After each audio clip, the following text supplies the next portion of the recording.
Hey everyone, welcome to a new video.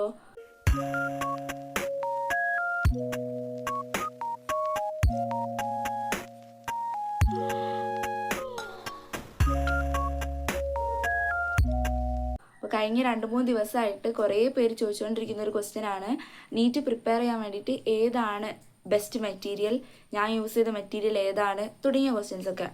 അപ്പം അവരോട് എനിക്ക് ഫസ്റ്റ് തന്നെ സജസ്റ്റ് ചെയ്യാനുള്ള ബുക്ക് എന്ന് പറഞ്ഞാൽ അത് NCERT തന്നെയാണ്. പൊതുവേ NCERTക്ക് എല്ലാവരും ബയോളജി NCERTക്കാണ് എല്ലാവരും ഇമ്പോർട്ടൻസ് കൊടുക്കാറുള്ളത്. പക്ഷേ ഫിസിക്സിനും കെമിസ്ട്രിക്കും നമ്മൾ അതേ ഇമ്പോർട്ടൻസ് കൊടുത്തേ പറ്റുള്ളൂ. ഇപ്പോൾ കഴിഞ്ഞ നീറ്റ് നിങ്ങൾക്കറിയാം, വണ്ടിയിലെ സെയിം ക്വസ്റ്റ്യൻ തന്നെയാണ് ചോദിച്ചിട്ടുള്ളത്. വാല്യൂ മാറ്റിയിട്ട് സെയിം ക്വസ്റ്റ്യൻ അതുപോലെ തന്നെ ചോദിച്ചിട്ടുണ്ടായിരുന്നു. അപ്പോൾ അതിൽ നിന്ന് തന്നെ മനസ്സിലാക്കാം എത്രത്തോളം ഇമ്പോർട്ടൻ്റ് ആണ് NCERT എന്നുള്ളത്. അപ്പോൾ അതുകൊണ്ട് തന്നെ സമയത്തിനനുസരിച്ചിട്ട് NCERT വായിക്കലും അതുപോലെ തന്നെ ഇമ്പോർട്ടൻ്റ് ആണ്. പക്ഷെ അതിന് എത്രത്തോളം നിങ്ങൾക്ക് സമയം കിട്ടുന്നോ അതിനനുസരിച്ച് ചെയ്യുക. അപ്പം അത്രയൊന്നും ക്വസ്റ്റ്യൻസ് പ്രാക്ടീസ് ആവാത്ത ഒരാളാണെന്നുണ്ടെങ്കിൽ ആ NCERT വായിക്കുന്ന സമയം കൂടെ ഏതെങ്കിലും ബുക്കിൽ ക്വസ്റ്റ്യൻസ് പ്രാക്ടീസ് ചെയ്യുന്നതായിരിക്കും നന്നാവുക. കാരണം ഇതിനെക്കാട്ടിലും ഇമ്പോർട്ടൻ്റ് ആയിട്ടുള്ളത് ക്വസ്റ്റ്യൻ പ്രാക്ടീസ് ചെയ്യുക എന്നുള്ളതാണ്. ക്വസ്റ്റ്യൻ ചെയ്യാൻ പറ്റണം നമുക്ക്. അപ്പോൾ അതുകൊണ്ട് തന്നെ നല്ലോണം അത്യാവശ്യം ക്വസ്റ്റ്യനൊക്കെ ചെയ്യാൻ പറ്റുന്ന ഒരാളാണെന്നുണ്ടെങ്കിൽ സമയത്തിനനുസരിച്ചിട്ട് NCERT ഫുള്ളൊന്ന് വായിക്കാൻ വേണ്ടി ശ്രമിക്കുക. ഞാൻ എല്ലാ ചാപ്റ്ററും NCERT വായിച്ചിട്ടാണ് നീറ്റിന് മുമ്പ് വായിച്ച് തീർത്തിട്ടുണ്ട്. പിന്നെ അതുപോലെ പോയിന്റ്സ് ടു പോണ്ടർ, സമ്മറി ഒക്കെ ശ്രദ്ധിക്കുക ഫിസിക്സിൽ. പിന്നെ എക്സസൈസ്, എക്സാമ്പിൾ. അപ്പം കെമിസ്ട്രി ഇക്വിലിബ്രിയം പോലുള്ള ചാപ്റ്ററിലൊക്കെ എക്സസൈസ് ഏകദേശം 72-73 ക്വസ്റ്റ്യൻ ഉണ്ട്. അപ്പോൾ അതിലുള്ള വെറൈറ്റി ക്വസ്റ്റ്യൻസ് വേറെ ഒരു ബുക്കിൽ ഞാൻ കണ്ടിട്ടില്ല. 2-3 ക്വസ്റ്റ്യൻസ് ഒക്കെ ഉണ്ട് വെറൈറ്റി ആയിട്ടുള്ള, അതായത് നല്ല ലെവലുള്ള ക്വസ്റ്റ്യൻ ആണത്. അപ്പോൾ അതുകൊണ്ട് തന്നെ നമ്മൾ ഫസ്റ്റ് റെഫർ ചെയ്യേണ്ട ബുക്ക് ഏതാ? NCERT എക്സാമ്പിളും എക്സസൈസും കഴിഞ്ഞിട്ടേ വേറൊരു ബുക്ക് എടുക്കാൻ പാടുള്ളൂ. പക്ഷേ ഒരുവിധം എല്ലാവരും ഇത് ചെയ്യാൻ മടിക്കുന്ന കാരണം എന്താണെന്ന് വെച്ചാൽ ടൈം ഒരുപാട് പോകുന്നുണ്ട്, ഇത് ഭയങ്കര ടൈം എടുക്കുന്നുണ്ട്, ലാഗ് ആവുന്നുണ്ട്, ലെങ്തി ക്വസ്റ്റ്യൻസ് ആണ്. അതുകൊണ്ടാണ് ഇതെല്ലാവരും മാറ്റി വെക്കുന്നത്. പക്ഷെ നിങ്ങൾ ഇത് പ്രശ്നമാകുന്ന എപ്പോഴാണെന്ന് വെച്ചാൽ ഇതെല്ലാം കൂടി ഒരുമിച്ച് ചെയ്യാൻ നിൽക്കുമ്പോഴാണ്. ഒരു ചാപ്റ്റർ മൊത്തം കംപ്ലീറ്റ് ആയിട്ട് അത് ഒരു ദിവസം കുത്തിർന്ന് ചെയ്യാൻ നിന്നാൽ അത് കുറച്ച് ബുദ്ധിമുട്ടായിരിക്കും. ലാസ്റ്റിലേക്ക് എത്തുമ്പോഴത്തേന് ഒരു ക്വസ്റ്റ്യൻ വായിച്ചിട്ടും മനസ്സിലാവാത്ത പ്രശ്നം വരും, ചെയ്തങ്ങോട്ട് എത്തൂല, ലാഗായിട്ട് ആകെ കൂടെ അത് ബുദ്ധിമുട്ടാവും. അപ്പോൾ അതുകൊണ്ട് തന്നെ നിങ്ങൾ ചെയ്യേണ്ടത് അത് പതുക്കെ ചെയ്തു പോകുക. തുടക്കത്തിൽ അതാത് ചാപ്റ്റർ എടുത്ത് പോകുമ്പോൾ ഒരു ടോപ്പിക്ക് കഴിഞ്ഞിട്ട് അന്ന് തന്നെ വന്നിട്ട് അതിൻ്റെ എക്സാമ്പിളും എക്സസൈസും ചെയ്തു പോകുക. അതാകുമ്പോൾ അത് വലിയൊരു ടാസ്ക് ആയിട്ട് തോന്നൂല. ഇനിയിപ്പോൾ അഥവാ പെൻഡിങ് വന്നു കഴിഞ്ഞാൽ എന്ത് ചെയ്യുക? അപ്പം ഓൺ ആൻ ആവറേജ് ഞാൻ കാൽക്കുലേറ്റ് ചെയ്യുമ്പോൾ അരമണിക്കൂർ കൊണ്ട് 10 ക്വസ്റ്റ്യൻ ചെയ്യാൻ പറ്റും. ഒരു ക്വസ്റ്റ്യൻ ഏകദേശം 3 മിനിറ്റാണ് വേണ്ടി വരിക. അപ്പോൾ അങ്ങനെ വെച്ച് നോക്കുമ്പോൾ നിങ്ങൾക്ക് ഒരു ചാപ്റ്ററിൽ 30-40 ക്വസ്റ്റ്യൻസ് ആണല്ലോ ഉള്ളത്. അപ്പോൾ അതുകൊണ്ട് തന്നെ ഒരു 3-4 ദിവസം കൊണ്ട് ഡെയിലി അരമണിക്കൂർ NCERTക്ക് വേണ്ടി മാറ്റി വെച്ചാൽ തന്നെ 3-4 ദിവസം കൊണ്ട് നിങ്ങൾക്ക് ഒരു ചാപ്റ്റർ കംപ്ലീറ്റ് ചെയ്യാൻ പറ്റും. അപ്പോൾ അതൊരു പ്രശ്നമായിട്ട് തോന്നൂല. അപ്പോൾ പെൻഡിങ് വന്ന ചാപ്റ്ററൊക്കെ ഇങ്ങനെയൊക്കെ ചെയ്തു പോകുക. പിന്നെ അതുപോലെ ഒരു തവണ ഒന്നും ചെയ്താൽ പോരാ, 2-3 തവണ ചെയ്യണം. ഞാൻ തുടക്കത്തിൽ ഒരു പ്രാവശ്യം ചെയ്തു, പിന്നെ ഒരു തവണ റിവൈസും ചെയ്തു, പിന്നെ ലാസ്റ്റിലേക്ക് ഏപ്രിലിൽ അതെല്ലാം ഒന്ന് ജസ്റ്റ് ക്വിക്കായിട്ട് റിവൈസ് ചെയ്ത് പോയി.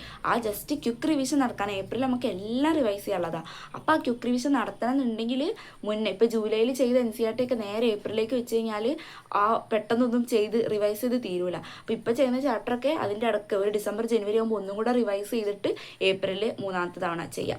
അപ്പോൾ അതാകുമ്പോഴേ നമുക്ക് കാര്യം ഉണ്ടാവുള്ളൂ ചെയ്യുന്നതിൽ. മറ്റേ എക്സാമിന് വരുമ്പം നമുക്ക് എവിടെയോ കണ്ട് ഓർമ്മ ഉണ്ടാവും, അത് NCERTയിൽ ഉണ്ടോ എന്നൊക്കെ ഒരു സംശയമൊക്കെ തോന്നും. പക്ഷെ അതിങ്ങോട്ട് പുറത്തേക്ക് വരില്ല. അപ്പോൾ അതുകൊണ്ട് തന്നെ അതിങ്ങോട്ട് 2-3 തവണ ചെയ്ത് തന്നെ പോവുക. ഞാൻ സൊല്യൂഷനൊക്കെ അതിൻ്റെ ഉള്ളിൽ തന്നെ NCERTയിൽ തന്നെയാണ് എഴുതി വെച്ചിരുന്നത്. കിട്ടാത്ത ക്വസ്റ്റ്യൻ ഒരു തവണ ഫസ്റ്റ് റൗണ്ട് ചെയ്യുമ്പം കിട്ടാത്ത ക്വസ്റ്റ്യൻ ഉണ്ടാവില്ലേ, അതിൻ്റെ സൊല്യൂഷൻ സൈഡിൽ തന്നെ എഴുതി വെച്ചു NCERTയിൽ തന്നെ. അതാകുമ്പോൾ പിന്നെ ഇനി അടുത്ത തവണ ചെയ്യുമ്പോൾ ബുക്ക് പോയി തരേണ്ടല്ലോ.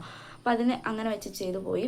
അങ്ങനെ എന്തൊക്കെയാണെങ്കിലും ശരി, NCERT മസ്റ്റാണ്, എന്തായാലും ചെയ്യണം. എക്സാമ്പിളും എക്സസൈസും നിർബന്ധമായിട്ടും ചെയ്തേ പറ്റുള്ളൂ. ഇത് ചെയ്തിട്ട് വേറെ ബുക്കിനെ പറ്റി ആലോചിച്ചാൽ മതി. ഇനി അതുപോലെ വെറും NCERT മാത്രമേ ചെയ്താൽ പോരല്ലോ, നമുക്ക് വേറെ എന്തെങ്കിലും ഒരു ക്വസ്റ്റ്യൻ പ്രാക്ടീസ് ചെയ്യാൻ ബുക്ക് സെലക്ട് ചെയ്യണ്ടേ? അതിലാണ് എല്ലാവർക്കും ഉള്ള കൺഫ്യൂഷന്. ഇപ്പോൾ ഇഷ്ടംപോലെ ബുക്സ് അവൈലബിൾ ആണ്. അതായത് പല പബ്ലിക്കേഷൻസ് ബുക്ക് ഇറക്കുന്നുണ്ട്. അതുപോലെ തന്നെ ഒട്ടുമിക്ക ഇൻസ്റ്റിറ്റ്യൂഷൻസ് അവരുടേതായിട്ടുള്ള ബുക്കുകളുണ്ട്. അപ്പോൾ ഇതെല്ലാം കൂടെ ഒന്നും ചെയ്യാൻ എന്തായാലും എല്ലാവരെ കൊണ്ട് നടക്കുന്ന കാര്യമല്ല. ഇതിലെല്ലാം ഉള്ളത് സെയിം കാര്യങ്ങളൊക്കെ തന്നെയാണ്. അതായത് നീറ്റിന് പൊതുവേ ചോദിച്ചുകൊണ്ടിരിക്കുന്ന ആ ഒരു ടൈപ്പ് ഓഫ് ക്വസ്റ്റ്യൻസ് എല്ലാത്തിലും അടങ്ങിയിട്ടുണ്ടാവും. പിന്നെ ബുക്ക് ടു ബുക്ക് വാരി ചെയ്യുന്ന കുറച്ച് യുണീക്ക് ആയിട്ടുള്ള ക്വസ്റ്റ്യൻസും ഉണ്ടാവും. അപ്പം നമുക്ക് എല്ലാ യുണീക്ക് ക്വസ്റ്റ്യൻസും ചെയ്യണം, എന്നിട്ട് നീറ്റിന് മുമ്പ് എല്ലാം ചെയ്യണം എന്നൊക്കെ പറഞ്ഞു കഴിഞ്ഞാൽ അതൊന്നും പോസിബിൾ ആയിട്ടുള്ള കാര്യമില്ല. അപ്പോൾ അതുകൊണ്ട് തന്നെ ഒന്നോ രണ്ടോ ബുക്ക് സെലക്ട് ചെയ്യാം. എനിക്ക് തോന്നുന്നത് ഏറ്റവും നല്ലത് നമ്മൾ ഇൻസ്റ്റിറ്റ്യൂഷൻസ് പ്രൊവൈഡ് ചെയ്തിട്ടുള്ള ബുക്കില്ലേ അതന്നെ എടുക്കുന്നതായിരിക്കും നല്ലത്. ഞാനിപ്പം സൈലത്തിൽ നിന്ന് പ്രൊവൈഡ് ചെയ്തിട്ടുള്ള മെറ്റീരിയൽ മാത്രമാണ് ചെയ്തിട്ടുള്ളത്. അതാകുമ്പോൾ നമ്മുടെ അടുത്ത് എപ്പോഴും ഉണ്ടാവുകയും ചെയ്യും. ലൈബ്രറിയിൽ നിന്നൊക്കെ ബുക്ക് എടുത്ത് കഴിഞ്ഞാൽ അതിനകത്ത് വരയ്ക്കാനും ടിക്ക് ഇടാനൊന്നും പറ്റില്ലല്ലോ. അപ്പോൾ അതുകൊണ്ട് തന്നെ എൻ്റെ അടുത്ത് ഉള്ളതിന് ബുക്ക് എന്ന് പറഞ്ഞാൽ സൈലത്തിൽ നിന്ന് കിട്ടിയ ബുക്കേനു. അപ്പോൾ ഞാൻ അത് തന്നെയാണ് ചെയ്തിട്ടുള്ളത്. ആദ്യം തന്നെ എനിക്ക് പറയാനുള്ളത്, ഈ ബുക്കിലത്തെ ക്വസ്റ്റ്യൻസ് അങ്ങോട്ട് ചെയ്ത് 2-3 തവണ റിവൈസ് ചെയ്യണമെന്ന് എല്ലാവരും പറഞ്ഞിട്ടുണ്ടാവും. നിങ്ങൾ ഒരുപാട് തവണ കേട്ട വാക്ക് തന്നെയാണ് 100 ബുക്ക് ഒരു തവണ ചെയ്യുന്നതിനെക്കാട്ടിലും നല്ലത് ഒരു ബുക്ക് 100 തവണ ചെയ്യാന്നുള്ള കാര്യം. അപ്പം അത് കണ്ടിട്ട് ആ ബുക്ക് അങ്ങോട്ട് കാണാതെ പഠിച്ചെന്ന് വിചാരിച്ച് വേറെ ഏത് ക്വസ്റ്റ്യൻ വന്നാലും നമുക്ക് ചെയ്യാൻ പറ്റൂല. ആ ബുക്കത്തെ സെയിം ക്വസ്റ്റ്യൻ വന്നാൽ മാത്രമേ നമുക്ക് ചെയ്യാൻ പറ്റുള്ളൂ. അപ്പം അത് പറ്റില്ലല്ലോ, അത് തന്നെയാണ് വരുമെന്നൊന്നും നമുക്ക് ഉറപ്പില്ല. അതുകൊണ്ട് തന്നെ ചെയ്യേണ്ട എന്താ വെച്ചാൽ സൊല്യൂഷൻ നോക്കാണ്ട് ചെയ്യുക സ്വന്തമായിട്ട്. ചിലപ്പം തുടക്കത്തിലൊക്കെ കുറച്ച് ടൈം എടുക്കും. 10 മിനിറ്റ് ടൈമർ വെച്ച് ചെയ്യുക. ചിലപ്പോൾ തുടക്കത്തിലൊക്കെ ആ 10 മിനിറ്റ് കൊണ്ട് ചിലപ്പോൾ 2-3 ക്വസ്റ്റ്യനൊക്കെ ചെയ്യുള്ളൂ. പക്ഷെ സാരല്ല, അത് പതുക്കെ നമ്മൾക്ക് ഡെവലപ്പ് ചെയ്തെടുക്കാം. പിന്നെ കുറച്ച് എത്തുമ്പോഴത്തേനും നമ്മൾക്ക് ആ 10 മിനിറ്റ് കൊണ്ട് 10-12 ക്വസ്റ്റ്യൻസ് ചെയ്യാവുന്ന തരത്തിൽ നമുക്ക് മാറ്റിയെടുക്കണം. അപ്പം അതിന് ഇപ്പോൾ തുടക്കത്തിൽ 10 മിനിറ്റ് ടൈമർ വെച്ചിട്ട് ചെയ്യുക. നമ്മളൊരു ക്വസ്റ്റ്യൻ ചെയ്യാൻ ശ്രമിക്കുക. സ്വന്തമായിട്ട് തന്നെ ആലോചിച്ച് എവിടെയെങ്കിലും വെച്ച് സ്റ്റക്ക് ആവുന്ന സമയത്ത് സൊല്യൂഷൻ നോക്കുക. അപ്പോൾ നമ്മൾ എന്തുകൊണ്ടാണ് അവിടെ സ്റ്റക്ക് ആയത്, അത് പിന്നെ എങ്ങനെ മുന്നോട്ട് പോയി, സൊല്യൂഷൻ നോക്കിയിട്ട് അതെങ്ങനെയാണ് മുന്നോട്ട് സോൾവ് ചെയ്ത് പോയിട്ടുള്ളതെന്ന് കൃത്യമായിട്ട് മനസ്സിലാക്കി വെക്കുക. അടുത്ത ക്വസ്റ്റ്യൻ ചെയ്യുമ്പോൾ വേറെ ടൈപ്പ് ക്വസ്റ്റ്യൻ ആയിരിക്കും. ചിലപ്പോൾ അത് വേറൊരു കാരണം കൊണ്ടായിരിക്കും നമുക്ക് കിട്ടാതെ നിന്നുണ്ടാവുക. അങ്ങനെ ഓരോന്നും നമ്മൾ ചെയ്തിട്ട് സ്റ്റക്ക് ആവുന്ന സമയത്ത് സൊല്യൂഷൻ നോക്കിയിട്ട് എന്താണ് എൻ്റെ പ്രശ്നം, എന്തുകൊണ്ടാണ് കിട്ടാതിരുന്നത് എന്നുള്ളത് നമ്മൾ സ്വന്തമായിട്ട് മനസ്സിലാക്കി ആ തെറ്റ് പരിഹരിച്ച് മുന്നോട്ട് പോകാം. എന്നാലും നമുക്ക് പുതിയൊരു ക്വസ്റ്റ്യൻ പിന്നെ കാണുന്ന സമയത്ത് അത് ചെയ്യാൻ പറ്റും. പിന്നെ ഈ സൊല്യൂഷൻ നോക്കി ചെയ്യുന്ന ക്വസ്റ്റ്യൻ ആണെങ്കിൽ സൈഡിൽ സൊല്യൂഷൻ എന്ന് മാർക്ക് ചെയ്ത് വെക്കുക. ഇനി രണ്ടാമത്തെ തവണ സെക്കൻഡ് റൗണ്ടിലേക്ക് മാറ്റി വെക്കേണ്ട ക്വസ്റ്റ്യൻസിന് നമുക്ക് മനസ്സിലാവുന്ന എന്തെങ്കിലുമൊക്കെ ഒരു മാർക്ക് ചെയ്ത് വെക്കുക. ക്വസ്റ്റ്യൻസ് ഇമ്പോർട്ടൻറ്റിനനുസരിച്ചിട്ട് 2 സ്റ്റാറോ 1 സ്റ്റാർ അങ്ങനെയൊക്കെ ഇട്ടിട്ട് ക്വസ്റ്റ്യൻസിനെ റേറ്റ് ചെയ്ത് വെക്കുക. സൊല്യൂഷൻ നോക്കിയതാണെങ്കിൽ പ്രത്യേകിച്ച് സൊല്യൂഷൻസ് തന്നെ എഴുതി വെക്കണം. ഇനി സെക്കൻഡ് റൗണ്ടിലേക്ക് പോകുന്ന സമയത്ത് സെക്കൻഡ് റൗണ്ടിൽ നമുക്ക് എല്ലാ ക്വസ്റ്റ്യനൊന്നും ചെയ്യാനുള്ള ടൈമൊന്നും നമുക്കില്ല. അപ്പം ഈ ഫസ്റ്റ് റൗണ്ടിൽ ഈ പരിപാടി ഒന്നും ചെയ്ത് വെച്ചില്ലെങ്കിൽ എന്താ സംഭവിക്കുക, ക്വസ്റ്റ്യൻ ബുക്ക് നോക്കുമ്പം എല്ലാ ക്വസ്റ്റ്യനും ഒരുപോലെ ആയിരിക്കും. നമുക്ക് ഇമ്പോർട്ടൻറ്റ് ക്വസ്റ്റ്യൻസ് സെലക്ട് ചെയ്യാനൊന്നും പറ്റില്ല, വീണ്ടും മൊത്തം ചെയ്യേണ്ട ഒരു അവസ്ഥയിലേക്ക് വരും. അപ്പോൾ അതുകൊണ്ട് തന്നെ ഫസ്റ്റ് റൗണ്ട് ചെയ്യുമ്പോൾ നിങ്ങൾ എന്തായാലും ഇങ്ങനത്തെ കാര്യങ്ങളൊക്കെ ചെയ്ത് വെക്കുക. സെക്കൻഡ് റൗണ്ടിലേക്കുള്ള കാര്യങ്ങൾ ചെയ്ത് വെക്കുക. എന്നാൽ പിന്നെ സെക്കൻഡ് റൗണ്ട് ചെയ്യുമ്പോൾ നമുക്ക് സിമ്പിളായിരിക്കും. നമ്മൾക്ക് സ്റ്റാർ മാർക്ക് ഇട്ട് വെച്ച ക്വസ്റ്റ്യൻ ഉണ്ടാവില്ലേ, അത് ചെയ്തു പോവുക. പിന്നെ മുന്നേ സൊല്യൂഷൻ ഇട്ട് വെച്ച ക്വസ്റ്റ്യൻ ചെയ്തിട്ട് സ്വന്തമായിട്ട് ചെയ്യാൻ പറ്റുന്നുണ്ടോ നോക്കുക. അതായത് ഫസ്റ്റിൽ ഞാൻ സൊല്യൂഷൻ നോക്കിയിട്ടാണ് മുന്നേ ഇതിൻ്റെ ആൻസർ ഞാൻ കണ്ടുപിടിച്ചിട്ടുള്ളത്. അപ്പോൾ ഇപ്പോൾ എനിക്കത് സ്വന്തമായിട്ട് ചെയ്യാൻ പറ്റുന്നുണ്ടോ എന്ന് നമുക്ക് അനലൈസ് ചെയ്യാൻ പറ്റും. അങ്ങനെയൊക്കെ നോക്കുക. പിന്നെ അതിൽ നിന്ന് തേർഡ് റൗണ്ടിലേക്ക് പോകേണ്ട ക്വസ്റ്റ്യൻസിന് വീണ്ടും വേറെ എന്തെങ്കിലും മാർക്ക് ഇട്ട് വെക്കുക. അപ്പോൾ ഇത്തരം രൂപത്തിൽ നിങ്ങൾ ആ ബുക്ക് ചെയ്തു പോയി കഴിഞ്ഞാൽ പിന്നെ നിങ്ങൾ എല്ലാ ബുക്ക് ചെയ്ത പോലെ തന്നെ ആയി. അതായത് അങ്ങനെ ക്വസ്റ്റ്യൻസ് പ്രാക്ടീസ് ചെയ്താലേ ആ സ്കില്ല് ഡെവലപ്പ് ആവുള്ളൂ.